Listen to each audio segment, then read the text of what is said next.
Tiago, logo pela manhã, foi comprar balas do supermercado. Quando entrou no estabelecimento, percebeu que ele estava vazio, então deixou sua bicicleta apenas encostada na parede. Pagou, saiu. Quando chegou perto da bicicleta, cadê a bicicleta? Tinha sido roubada. Foi falar com o segurança, que prontamente lhe respondeu: poxa, eu vi essa bicicleta com um jovem saindo, mas não sabia que era sua. Você foi imprudente não ter deixado a bicicleta presa no cadeado. Às vezes na escola, no trabalho, no trânsito, nos relacionamentos, nos envolvemos em situações imprudentes que geram mais ou menos consequências, graves ou não. Mas é certo que tudo isso pode nos ajudar a refletir acerca de um sentimento importante, sobretudo para nós cristãos: a prudência.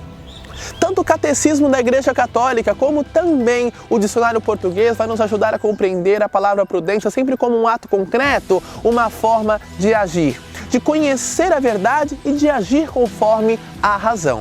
A prudência, ela é um valor importantíssimo, se não o mais, porque nos ajuda a dosar as nossas atitudes, os nossos comportamentos, inclusive nas questões de atitudes impensadas.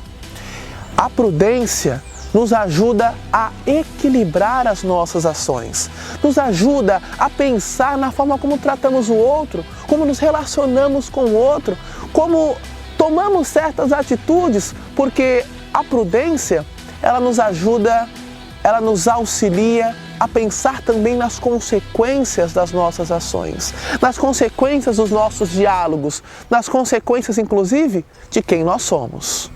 Em todos os momentos da nossa vida nós estamos decidindo, nós estamos escolhendo. Mas existem diversos patamares dessas questões de escolha e de decisão. Por um exemplo, escolher a capa de um caderno, escolher a roupa que usar, não é que isso tenha tanta influência sobre nós. Mas a prudência se faz realmente necessária quando nós colocamos em xeque a nossa felicidade, colocamos em xeque a nossa vida, colocamos em xeque quem somos. Do ponto de vista cristão, precisamos sempre consultar o nosso diretor espiritual, como também alguma pessoa que nos passa segurança, nos passa confiança, entregar nas mãos de Deus, rezar, pedir os dons do Espírito. Afinal de contas, a nossa felicidade ela não termina na morte, mas nós temos a certeza da ressurreição, por isso a felicidade na eternidade. Quando paramos para pensar no vestibular, precisamos projetar ao menos 4 ou 5 anos da nossa vida. Mas vamos mais profundamente quando o entendemos como profissão, que esse estudo vai acarretar no nosso sustento. E mais ainda, prudência, quando vamos pensar no nosso estado de vida, na nossa vocação. Vocação à vida religiosa, à vida sacerdotal, ao menos ali 8, 9 anos, 10 anos de preparação, de entendimento, de discernimento. Para o casamento, nós não devemos casar porque outros casam, ou porque é um momento bonito, ou porque queremos viver de prazeres, de querer colocar roupas bonitas, roupas gloriosas, chamar convidados ou fazer festas. Não, o casamento precisa ser pensado. O casamento precisa ser bem vivenciado antes no processo do namoro. No namoro, precisamos ter prudência. Precisamos ter prudência com o outro, precisamos ter prudência com o corpo, precisamos ter prudência com a história do outro e com o bem-querer do outro. E muitas vezes isso falta nas nossas relações, falta prudência nas nossas relações, falta prudência no escolher o nosso projeto de vida.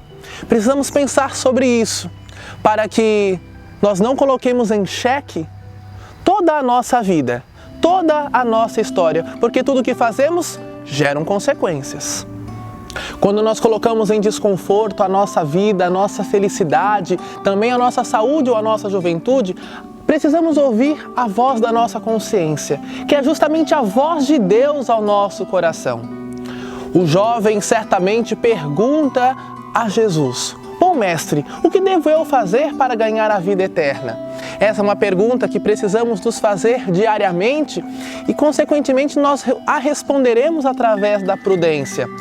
Quando colocamos e pensamos a nossa felicidade, precisamos sempre entendê-la na perspectiva da eternidade, na perspectiva da vida eterna. O que eu estou construindo para a vida eterna? Quais as escolhas estou fazendo para a vida eterna? Afinal de contas, nós cristãos precisamos ser prudentes e a nossa prudência é baseada no Evangelho que gera a vida e que gera a vida em abundância. Que nós não esqueçamos desse sentido, desse agir concreto, prudentes para a vida em abundância. Oi gente, tudo bom? Então, para mim a prudência é você olhar para as situações da vida, olhar para as situações que acontecem e você agir com conhecimento, agir com sabedoria. É você pensar nas suas atitudes e quais consequências elas podem ter. Então, para mim a prudência ela é isso, é você também ter paciência nas suas ações. Prudência é uma virtude, é saber discernir, avaliar as circunstâncias que nos envolvem, circunstâncias pessoais, sociais, do grupo, enfim. Saber aquilo que está presente em nossa realidade e assim agir. Tomar uma ação prudente, ainda que delicado, fazer o que julga ser melhor para aquela determinada situação. E não podemos confundir ser prudente com acovardar-se. Ter prudência, na verdade, é evitar perigos que são desnecessários, mas sabendo também que, se for preciso, assumimos aquele risco e não abandonamos um projeto que é maior.